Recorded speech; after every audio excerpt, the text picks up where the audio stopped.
गोबाव समनि उनाव दिनै फिन खेब आङो लाइभआव फैदों गाइसमोन। गोसोआनो जाला माथो भिडिअफोर लाबोनोबो इन्टारेस्ट नाङा नाङासो मोनग्रासो जाबाय।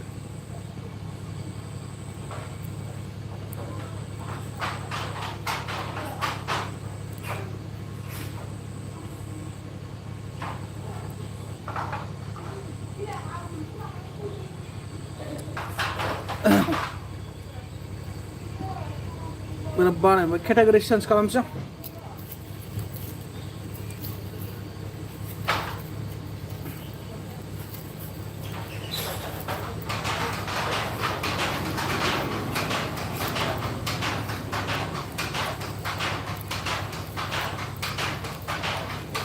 जाला ओरैनो फानि एन्टारटेनमेन्टफोर खालामनानै सोलिबाय थानायानो साबसिनसै।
गोबाव सम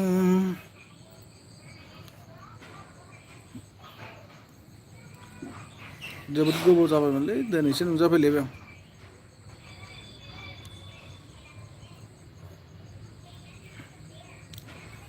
आसा खालामदों नोंथांमोना मोजाङै मोजां दङ होननानै आरो नोंथांमोननि अननायावनो बर्थमान आंबो मोजाङै दंथ'यो। लोगोसे नोंथांमोना माब्रै दङ होननानै एसे कमेन्ट्सआव फोरमायदो।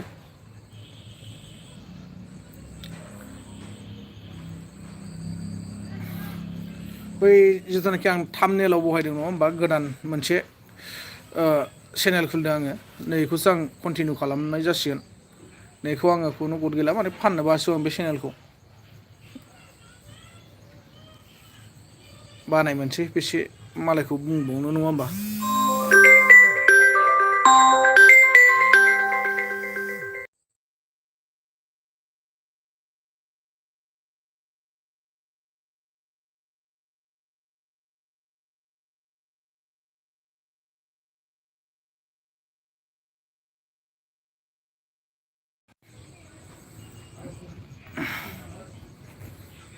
मा प्रब्लेम जालायखोबा चेन्नाइ अइलफोरनि नाम्बार नांगौना जा आदा बिराजा हरदोंमोन आदा बिराजा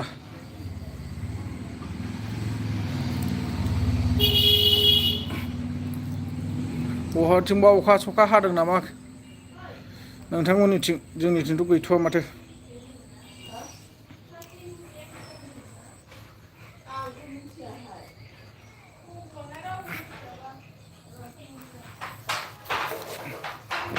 खबर सबर मोजाङै दंना नोंथांमोना?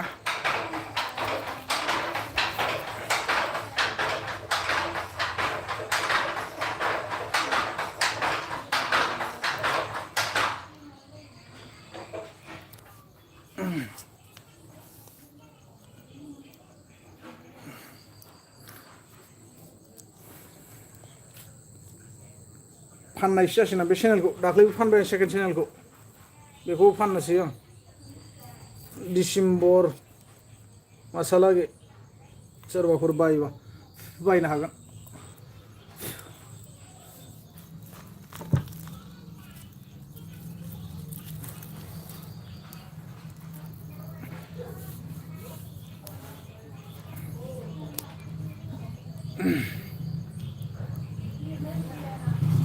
सोरबाफोर बायोबा कन्टेक्ट खालामबानो जाबाय उनाव भिडिअ लाबोगोन आं जेब्ला फानो अब्ला।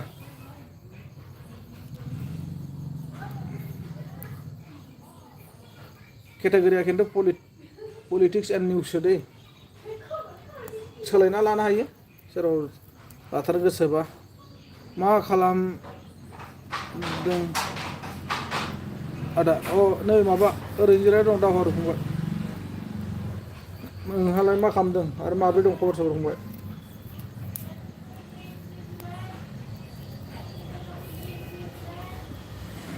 दाख्लै फानथारसैमोन आं बन्द'बस्त जाखाजोब्बायमोन ओमफ्राय उनाव गोसोखांबाय है सेकेन्ड चेनेलखौनो फाननोसैलै नांगौबा उनाव फानसै होननानै फानदों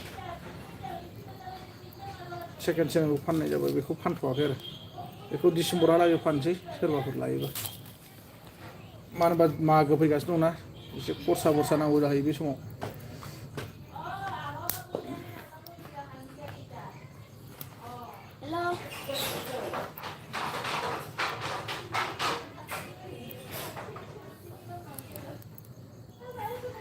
एन्टारटेनमेन्ट पानि कमेडि बेफोरबायदि खालामलाबायसै दुखु मोनलायलायनाय जायोलै मानसिफोरखौ बेसे मा होनबावनो नङा होमबा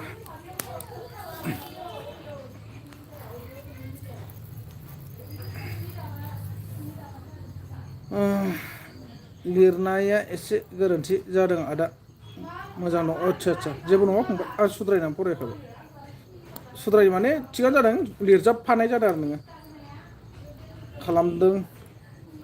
खालामदों आदा होननायखौ दोंआवथ' जेनेबा जिखौबो डाइरेक्ट सर्ट होनो हाबाय जोङो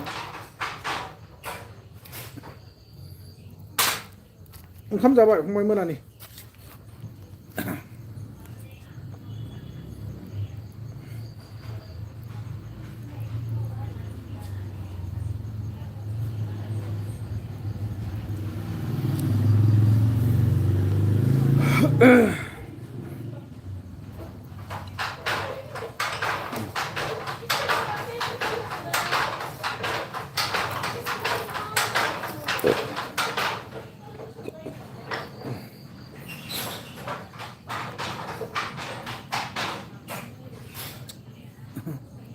दे गाइसमोन मोननैसो कमेन्ट खालामलांदो अननानै औ जाबाय आदा नारजि अमासोमोन आच्छा गोथाव माथो फंबाय ना जोंहा संथ'वाखै संगोनसो संनानै जाथ'वाखै दहाय 2टासोआव जानाय जादों आलासि फैदोंमोन सासे एकदमबारे राङापारा तेजपुरथिंनि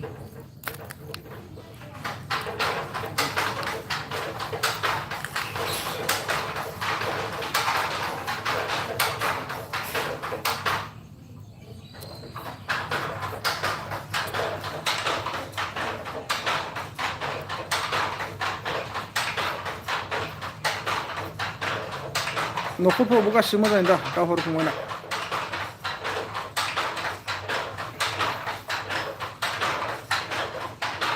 गोजांनायफ्रा माबायदि दा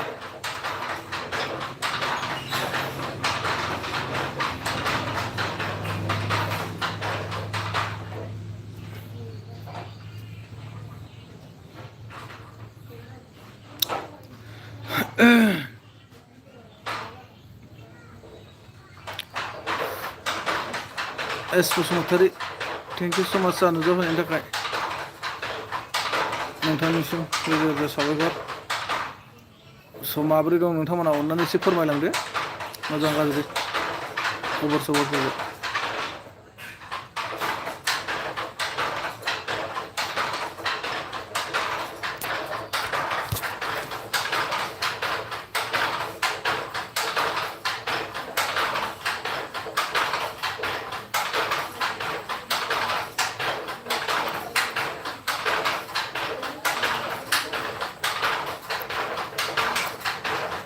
दावहारा औ आदा थिग दं गोजांहांबायानो जि दादों नामा दा औ जि दागासिनो दं फंबाय जि दागासिनो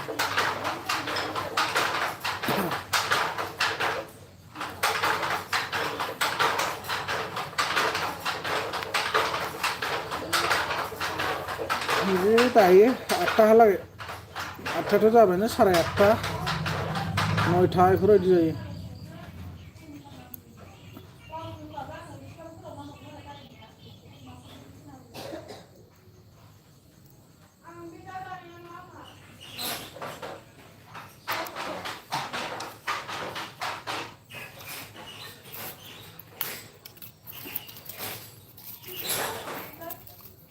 जोंनावबो गोजांबाय ब्रह्मपुत्र दैमाया खाथियावनो थारना जोंनाथ'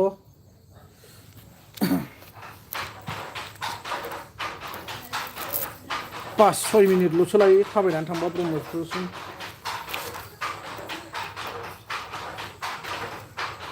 गोजांनाय मोनसे माथो हरावबो बिराद गोजाङो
राजा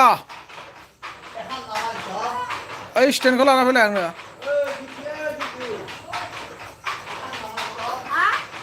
स्टेन्डखौ दे आदा बिदिबा थाथ'दो औ दे दाहर फंबाय दे जोबोद गोजोननाय थाबाय फंबाय फैनानै रायदाव फैनायनि थाखाय बिदिनो गेजेर गेजेर बै थाम्बनेलाव होनायखौ साबस्क्राइब खालामना लादो फंबाय बैयावसो फानि भिडिअ इन्टारेस्टिं माने बेफोरबायदि फानि कमेडि इन्टारटेनमेन्ट बेफोरबायदि लाबोनाय जासिगोन आरो बै मोनसेयाव थाम्बनेलाव होदोंना गोरिब फेमिलि होननाया बेखौ आरो नैखौ आङो डिसेम्बर लास्ट नङाबा जानुवारियाव फाननाय जासिगोन এই জিরাগুলো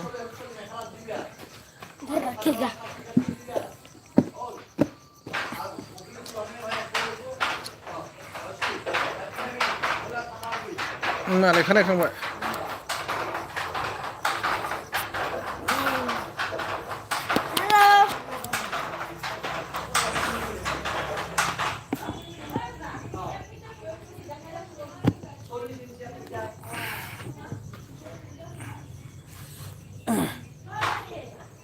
औ दे आदा बाय औ दे फंबाय बाय दे गुड नाइट फंबाय लाभ इउ थ' गासैखौबो आसा खालामदों मोनसे कमेन्ट होलांगोन होननानै माबोरै दं गोबाव समनि उनाव दिनैसो फैदों आसा खालामदों नोंथांमोना गासिबो मोजां दं इसोरनि अननायाव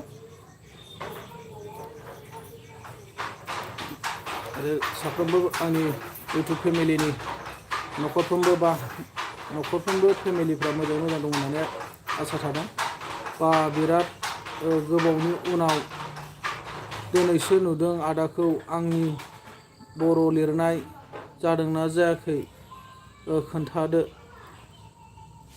एसे जादों फंबाय जायाखै जादोंथ' जोबोर मोजां जादों नों बर' नङामोन जानो फंबाय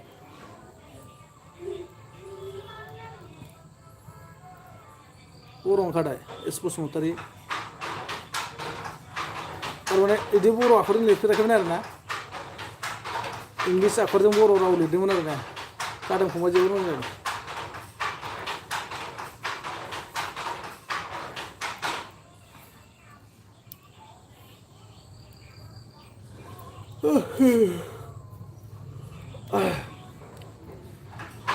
जेबो गोरोन्थि जायाखै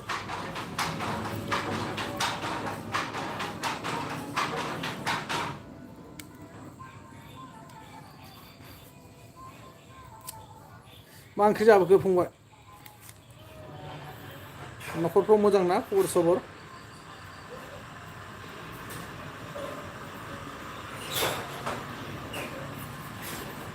राजा बै मबाइल गंसेखौ लाबोलाय आंनो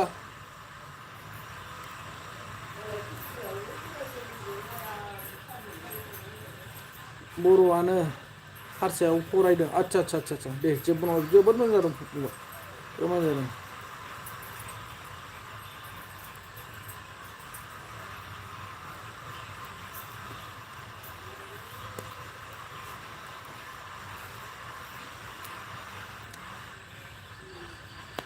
राजा मबाइल गंसेखौ लाबो मबाइल गंसेखौ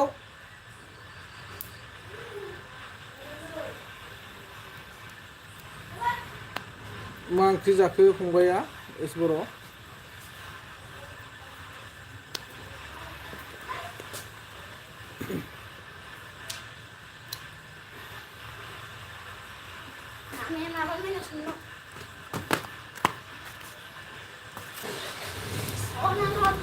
अन्नानै जाय जाय फैदों लाइक होलांदे जा आरो मोनसे मोननै कमेन्ट होनानै रायदावलां गोबाव समनि उनाव दिनैसो फैबाय आङो लाइभआव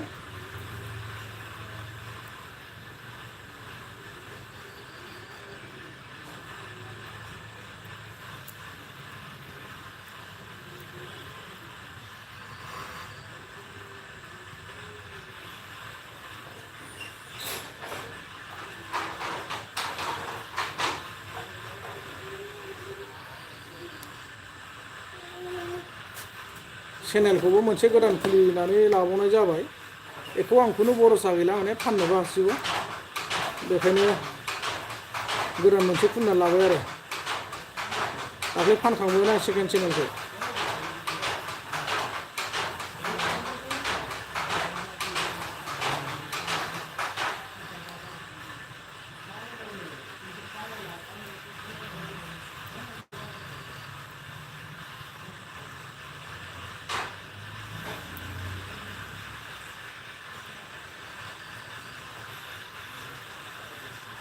दालिजों आलु बाथोनसोमोन आदा आच्छा आच्छा आच्छा दालिजों आलु बाथोन ना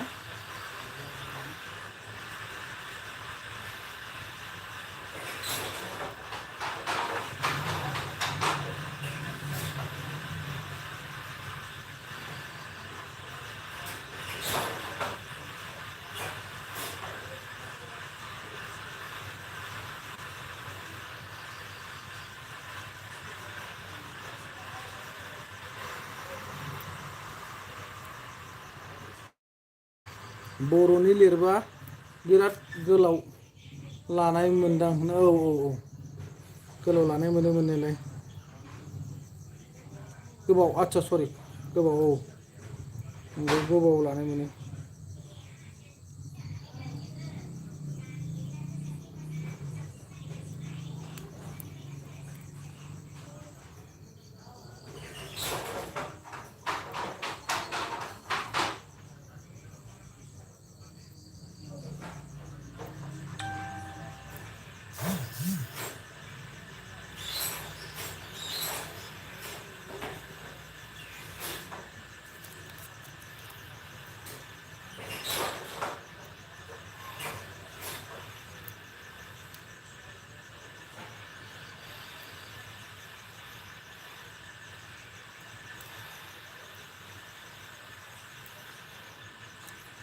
फेसबुकफोराव बिराद दावरावथार माथो आदा मा जाबावगोन संसारा माबेखौ होनदों फंबाय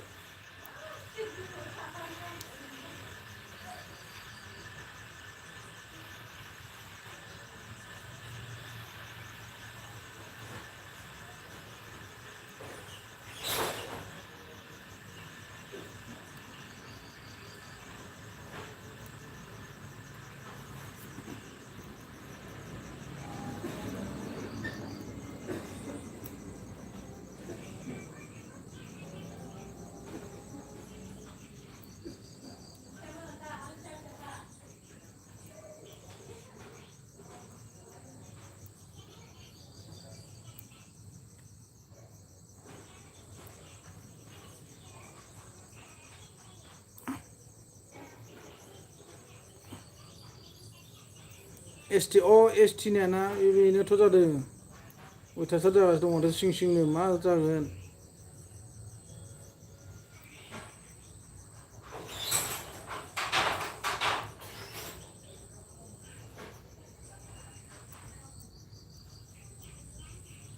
एसटि सोलायनायखौ होनदों औ बेनोथ' जादों बेराफारसे सरकाराबो जेबो बुङासै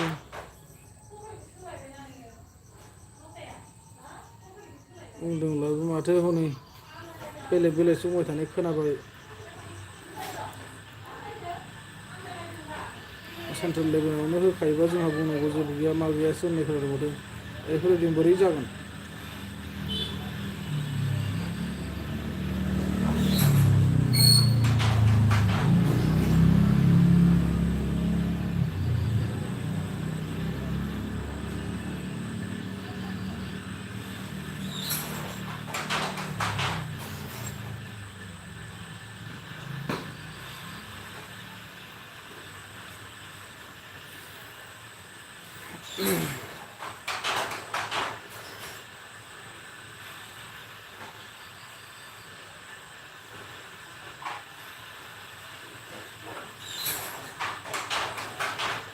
बिदिबाथ' फुरा गोदाव सोराव जालांजोबगोन।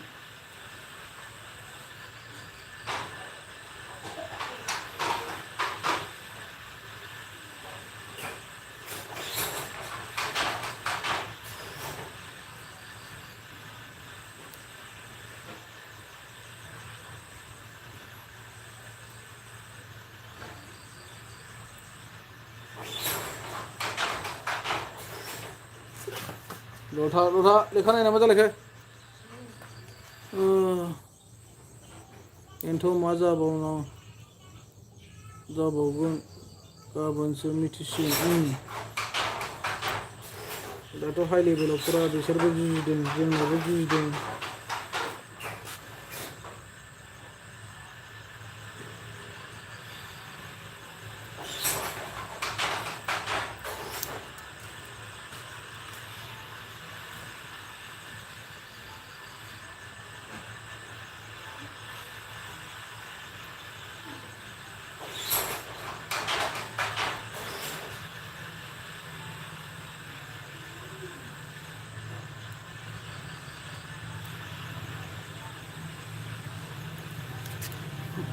जोंनि बायदिब्लाथ' गनायथावना नङा बियो मारै गनायगोन गासिबो मोनफ्रोमबो जाथियानो जोंनि बर'नि जा एसे दं बेखौसो जुदि सेनो सानोब्ला लुगैयोब्ला बोरै जागोन दे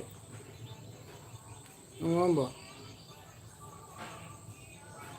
मा फैयो जोंहा एसटि रिजार्भेसनाव साख्रि बाख्रि होनबाबो माथो अबिसिफ्रा 100 गाहामबा जोंना 7, 12, 15 बिदिल'सो जायो। बेखौनो माखौ नोजोर बोखो बिसोरो।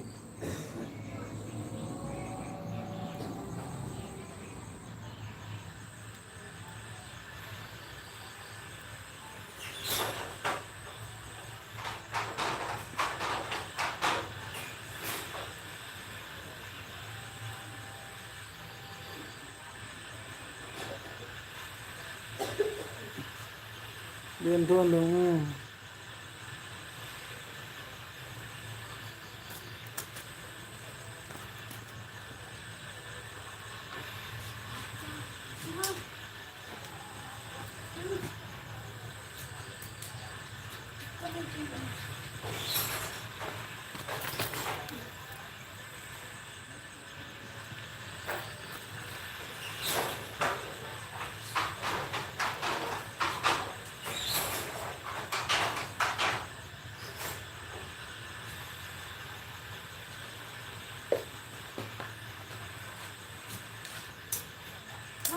आदा मोनसे खोथा सोंनो सानदों लां गाज्रि मोनाबा सोंलाय फंबाय सोंनायाव माखौ गाज्रि मोनो सोंनो हागोन दे।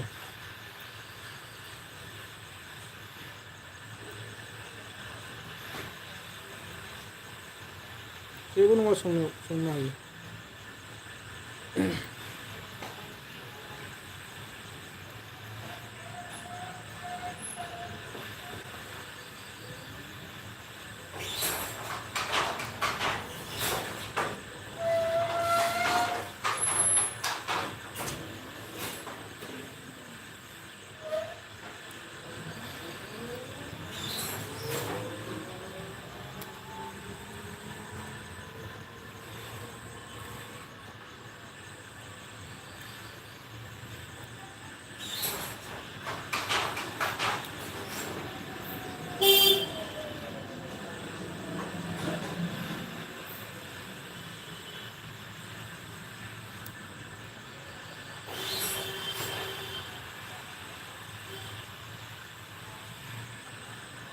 गावनि चेनेलखौबो फाननो हायो नामा आं मोनथिया बिनिखायसो आं सोंदों हायो फंबाय हायो जेब्ला नों आंनि चेनेलखौ बायगोन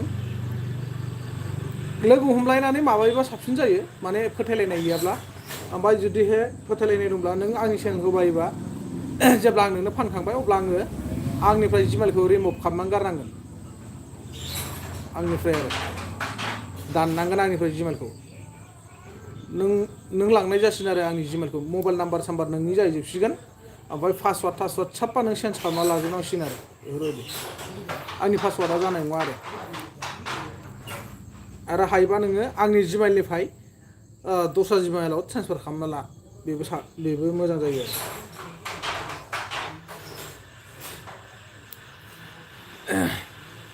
आं मोनथिथारा मोनले आदसा हायो फंबाय हायो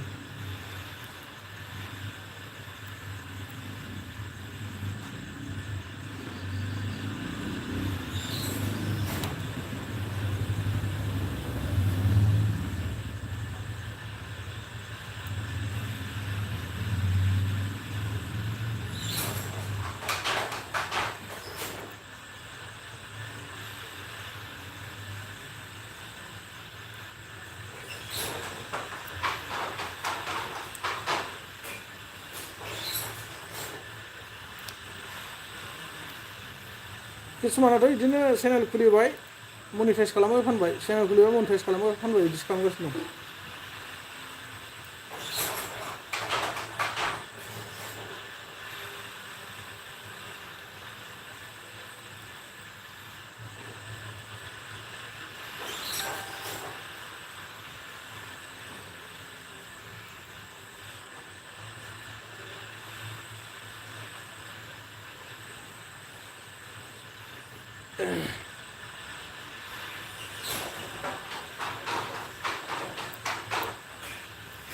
लोगो हमलायनानै मा होनो फानलायलायोबा नों जेन'बा खोथा आंनि चेनेलखौ बायबाय नों आंखौ लोगो हमफैबाय लोगो हमफैनानै बायलायलायोबा साबसिन मारै जायो होनोबा आं जिमेलखौ रिमुभ खालामगोन ना खालामाखै नों बेखौ नुजोब्बाय मिथिबाय नङा होमबा बेफोरबायदि जायो आरो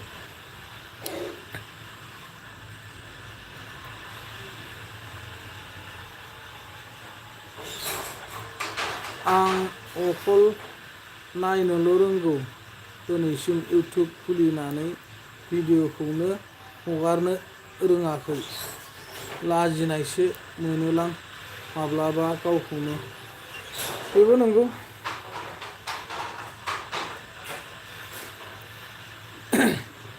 किसुमान ससियेल मिडियाफ्राव फैनो बोरैबा मोनो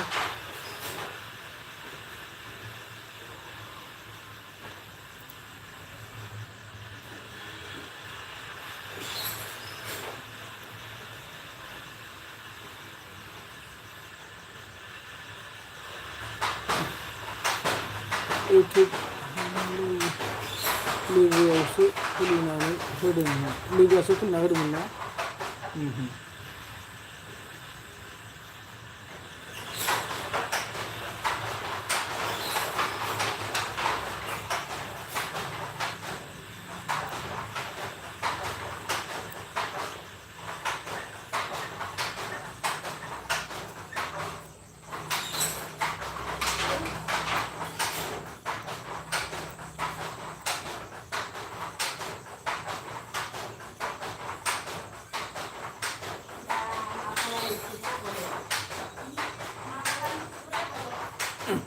मा ओंख्रि जाखो जाथारखै बुंबाय संथ'वाखैनो दासो संनो नागिरदों जा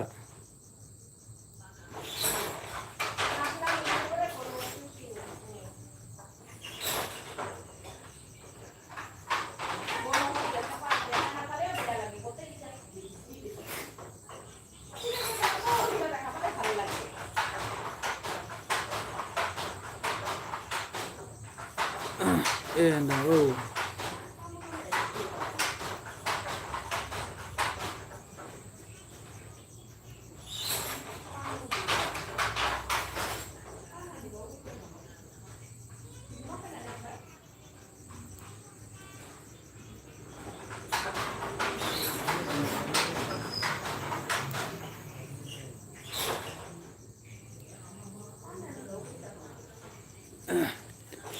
फंबाया बहानिमोनलाय एस बसुमतारी फंबाया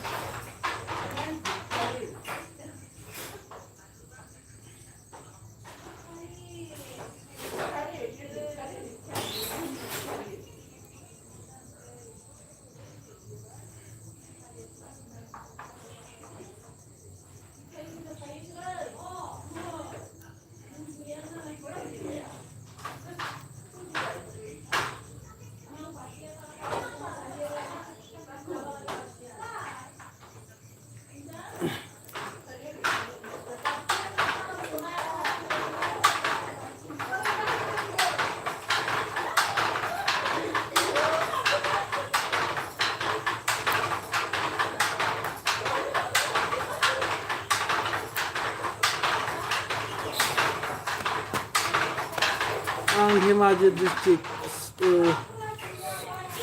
माने सिङावनो सिमानसापुरि खाथि जायो आच्छा धेमाजि डिस्ट्रिक्ट आरोना दे मालाबा बेरायगोन र' ओरैजाय सासे फेसबुकनि लोगो लिंहरगासिनो दङ आइस फेक्टरि दङ बिस्रा आइस फेक्टरि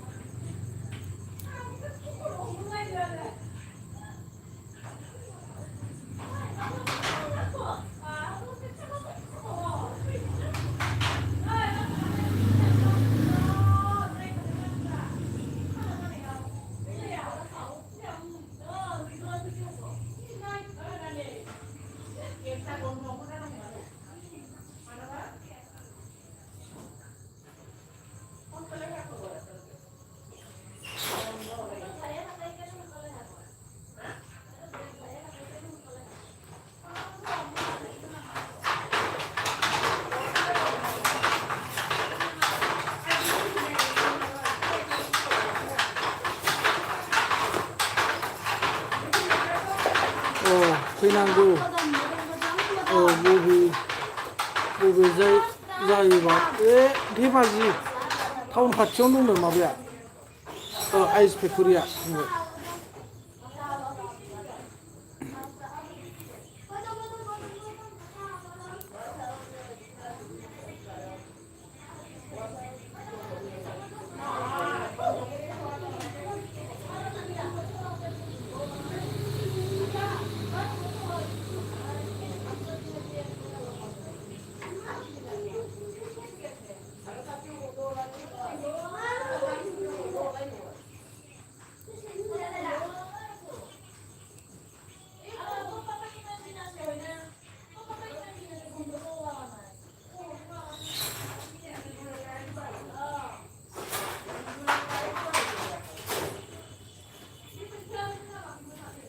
गगामुखआवसो दां बे जरावनो दं खोमा गगामुख बे डिस्ट्रिक्टआ धेमाजि गोलैयोनो आरो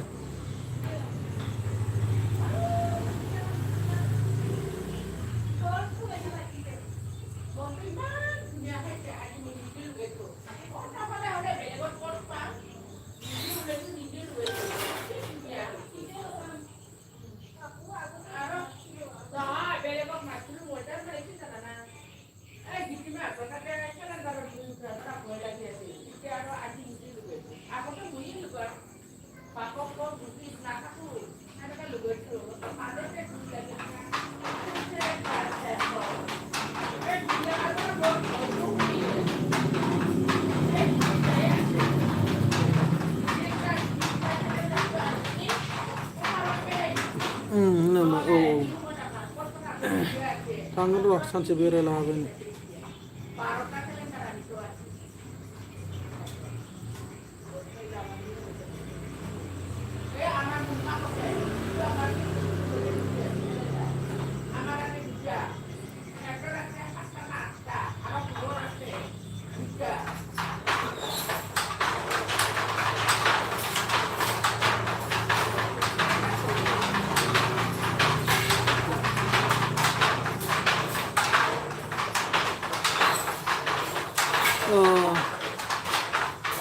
Tampasana Sarang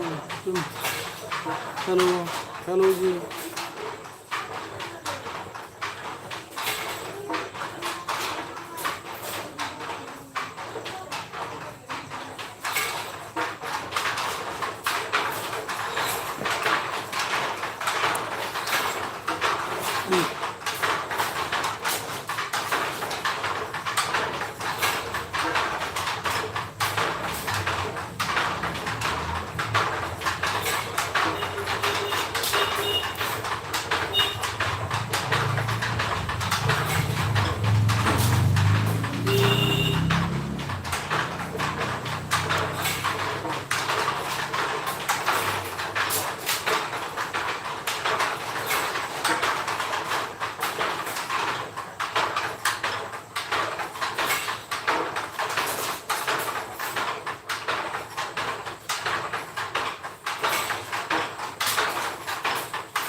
आदा आं दोनथ'नोसै दे फंबाय दे गोबावबो जाबाय जोबोर मोजां सावरायफैबाय रोजा रोजा साबायखर फंबायनिसिम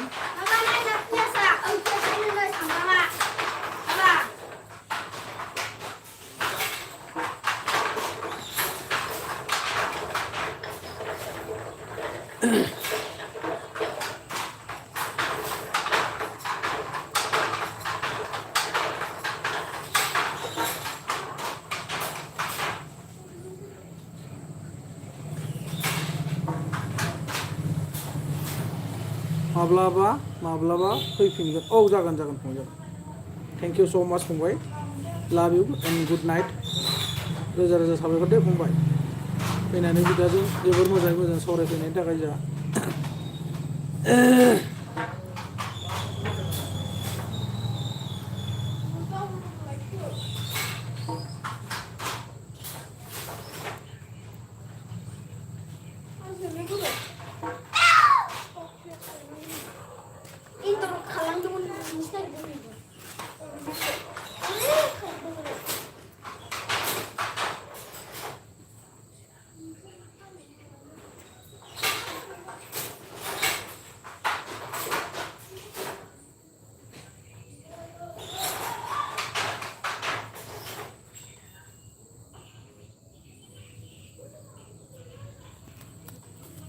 गुड नाइट अके बाय बाय फंबाय good night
Ada Sona, after long time today coming LB video. Yes, फंबाय.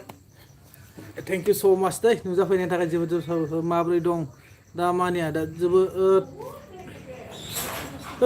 मोजां आरो गेजेराव दं फंबाय स' मोजाङानो बर्थमान बांसिनाव दङ माथो खालामनो आरोना इसोरनि अननायाव नोंसोरनि अननायाव मोजां दं नोंलाय माब्रै दं फंबाय माथो दाना फनबो हरथारलाब्रा फंबाय गेजेर हरनांगौब्रा फंबाय सम दहायसो रायखांदोंमोन नोंनि खोथा नोंसिनि टिपखायनि सासे मानसि रायलायदोंमोन फनाव आं माबा मेसेन्जाराव मानो आं इउटुब मोनसेखौ सेटिं मिलायगासिनो दं लाइभखौनो नायनो हायाखै हेलौ होनना रिमि ब्रह्म हेलौ मा खबर रिमि ब्रह्म ब्लग लाइभखौनो नायनो हायाखैलै नङा आं जिनि आगरखौसो नायग्रोदोंमोन बनायखौ मा बनायावसो लांफादों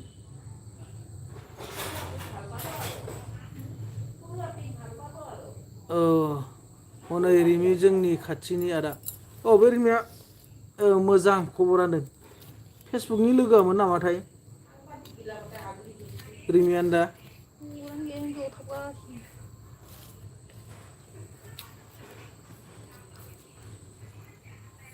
आंनि बिनानावसो दे होनदों आदसा बिनानाव जायोना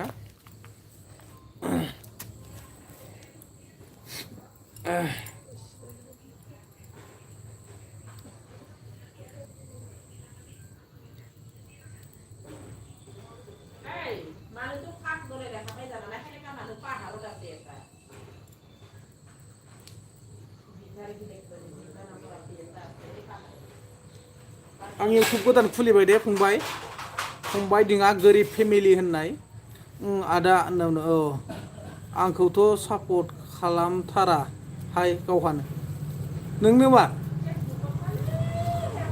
आं इउटुबाव हाबनायानो जायाखै दिनैसो बेसेबांबा गोबावनि उनाव नों भिडिअ नुदों जानो मा ओंख्रि जाखो दा आदा होनदों जायाखै फंबाय जाथ'वाखै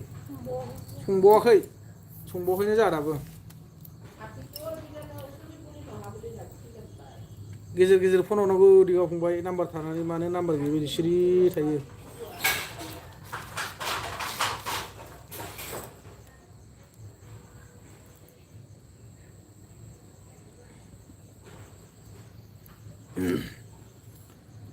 खिफि हंला धोरोम ब्लग खिफि हंला जाबायलै धोरोम ब्लग माब्रै दं धोरोम ब्लग खबर सबर मानो गोदान खुलिखो आं बेखौ जानुवारिफ्राव फानहैनाय जासिगोनदां इनकामिं गैया आदानो आदसा बेखौ फाननाय जासिगोन दाख्लैनो बन्द'बस्त जाजोब्बायमोन बाबाय आं माने पलिटिक्सनि भिडिअ लाबोनो गाज्रि मोनलायलायनाय जायो मानसिफोरजों रावखौबो जावलु जावला भिडिअ लाबोला आं बेफोरखौ होनदों गोरिब फेमिलि होननाय अननानै साबसक्राइब खालामना होदे आं सानफ्रामबो हेपि थायो अके दे बिदिनो हेपियैनो थानांगौ जोंहा ब्र' मोजां इसोरनि अननायाव खबर सबरथ' मोजां ना आरो न'खरफ्रावबो मोजाङै दा दे मोजांनो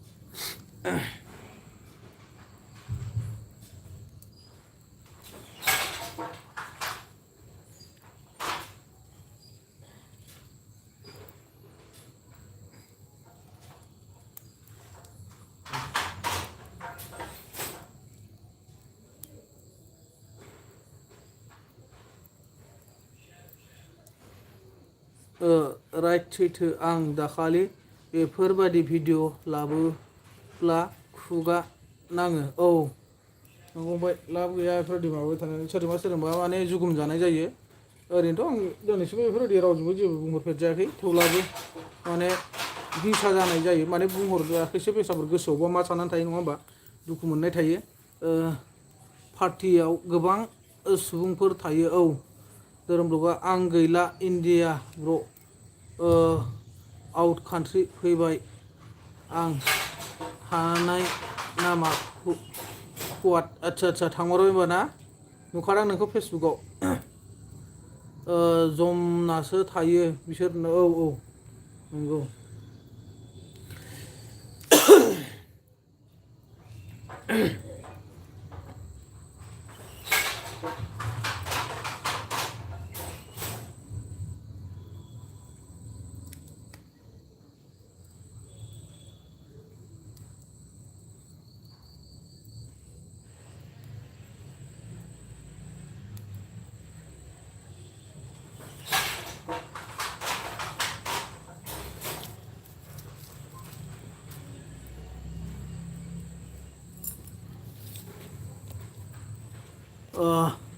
लोगोफोर आंखौबो सापर्ट खालामदो अननानै।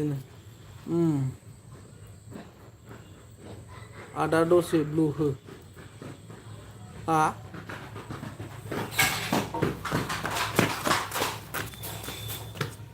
मा ओंख्रि जाखांखो होनो? सोरखौ होनखोबा दिङाखौ सोंखोना आंखौ सोंखो? आदा आंना मनिटाइज जायाखै। मनिटाइज जायाखै दाबो? आं रोंला नो आच्छा।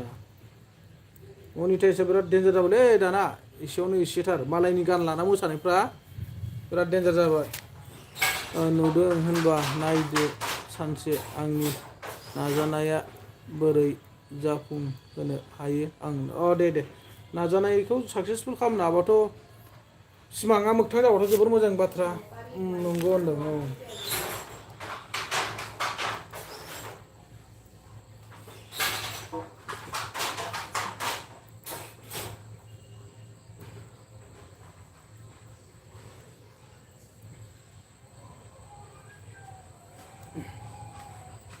मा फाजा एवगोनलै बाबा? गरसि दंमोन। बे गरसिखौनो एवदो।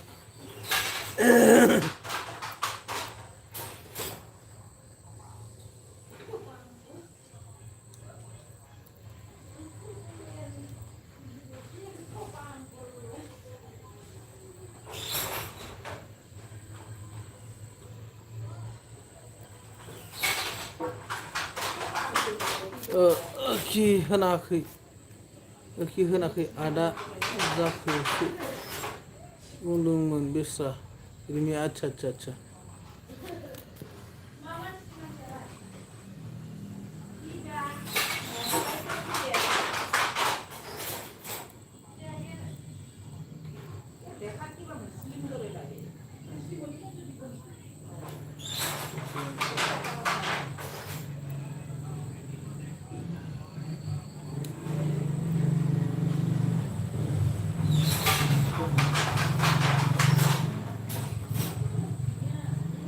आंना दा मा गैया अनलि दा मानसि बानायग्रा मेसिनल' गैया आं बुजिदो। आच्छा।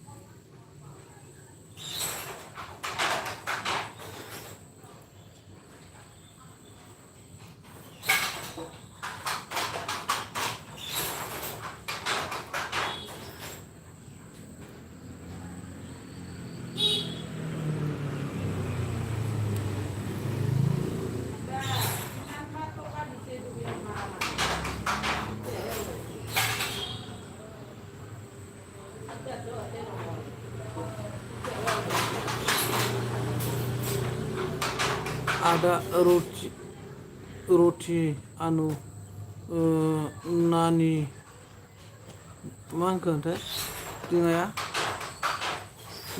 मा नेममोन चेनेला बेयाव हो आदा माने नानि ना थांनि आदा रथि आनु नानि नाय थांनि बुजियासै आं। फिन हो बेखौ आदा।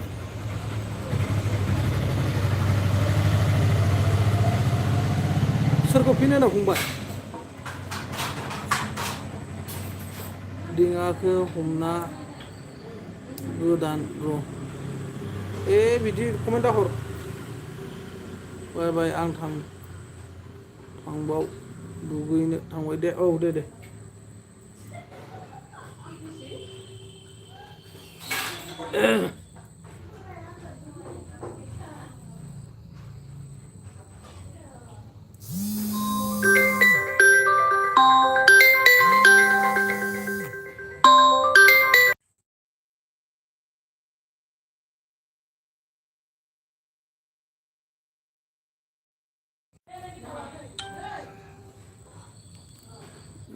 नोंनि खोथा आं होनो नागिरदोंमोन र' फंबाय बोरैबा जाना दङ बुस्थुआ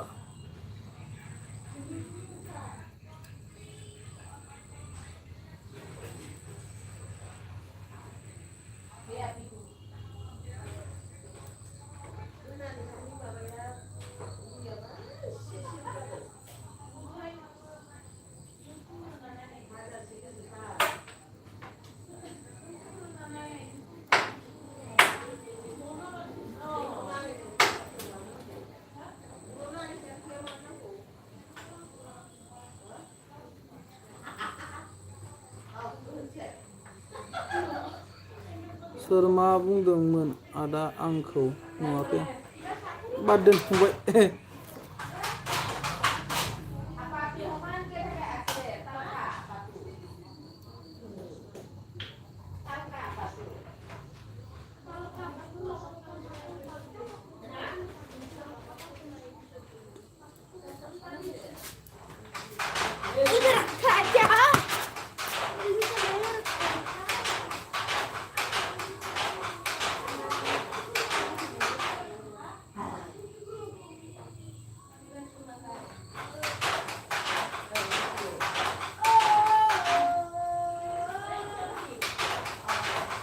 आं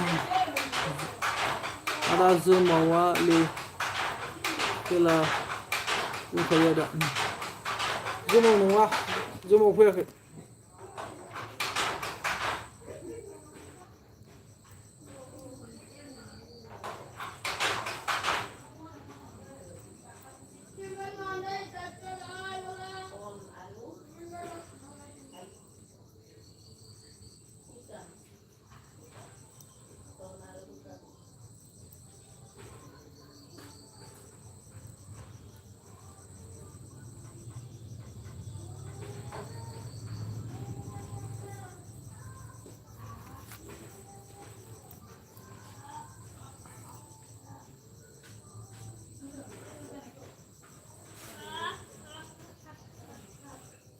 दिनाव फंबाय मा ओंख्रि जाखो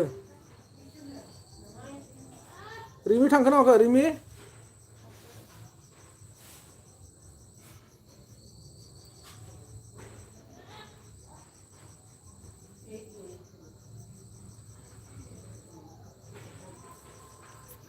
आदा दे आं नुखै बेखौ ब्लु बुंब्लासो नुगौमोन गैला थांबाय फंबाय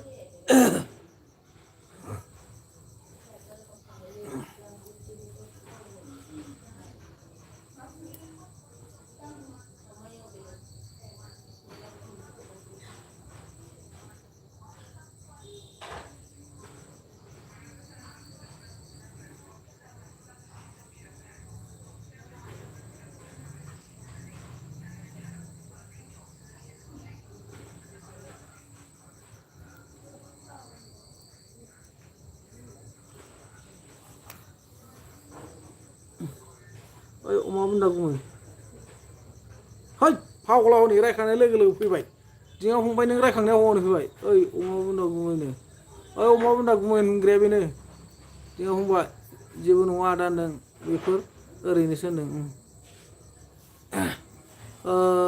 फैलाय मा नों जयगुरु सकआव बुलायनोबा मा होनदों कवाटारजों हैद हनै आदा जोमावसो होनदों बेनो जोमाव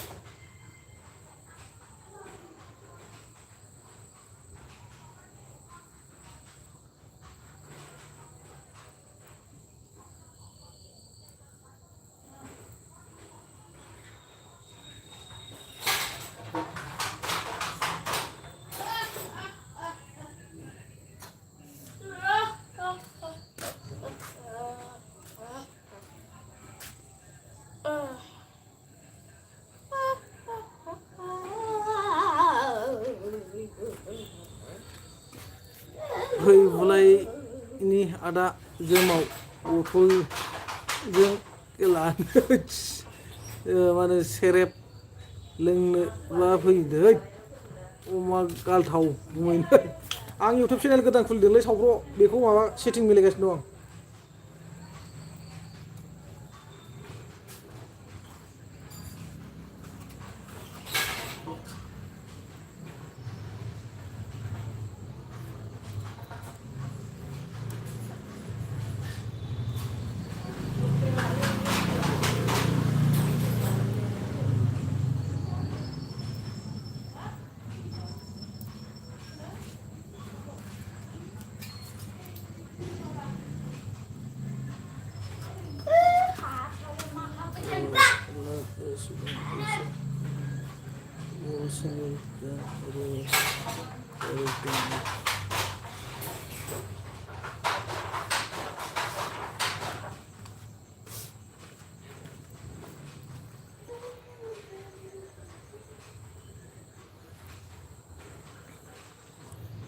थाथ'र' दे बुङैनो आदसा मानोबा लाइक देन 5 आदसा बेलायथो नुमाराखै आदा जोमावबो बेखायनोसो आंबो दहाय नुवाखैनो आदसा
आदा थाथ' दे औ दे फंबाय दे थांदो दे